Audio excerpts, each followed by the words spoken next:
The President and I spoke in the last few days to key world leaders, from President Obama to the leaders of many of the important nations of the world. I think they all understand this impossible predicament of having millions of our citizens living under terrorist rocket fire.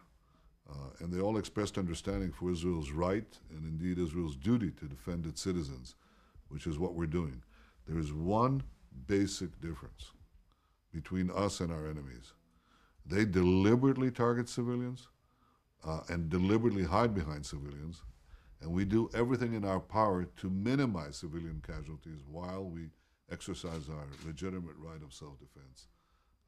I think this is the most important moral distinction, and I'm glad to see that most of the governments of the world don't fall into the false symmetry of equating the terrorist aggressors with their civilian victims. And of course, Israel will continue to exercise this prudence and self-restraint while defending our citizens against terrorism.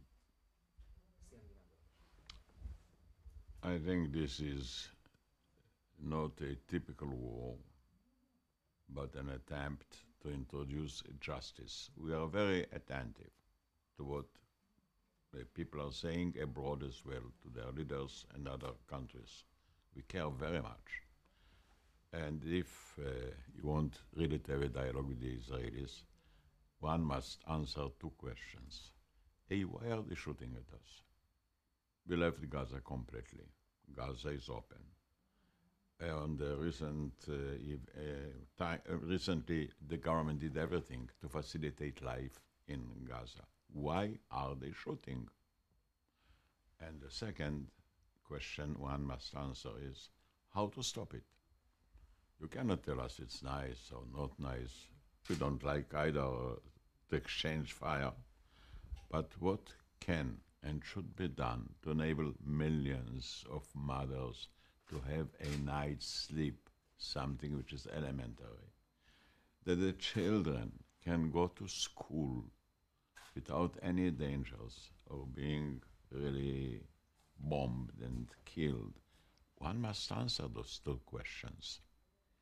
And I think the government and the Prime Minister heading it, and that campaign to return normalcy to our life, to care that no civilian will be hit in Gaza.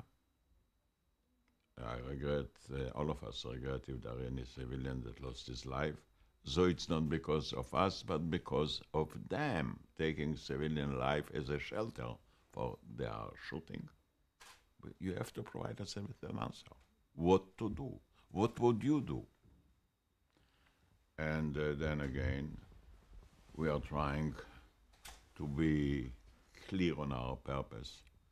We are not to conquer, we are not trying to win wars. We are trying to return normal life and justice to all people on our side and their side. And I hope it won't take a moment more than it's necessary. And I know that the army is really trying to do their very best that only the responsible people who are shooting will be punished and nobody else. We don't want to occupy Gaza. We are not going to win territories. We are going to answer the request of our people to sleep like any normal mother, to have our children secure like any other child in the world.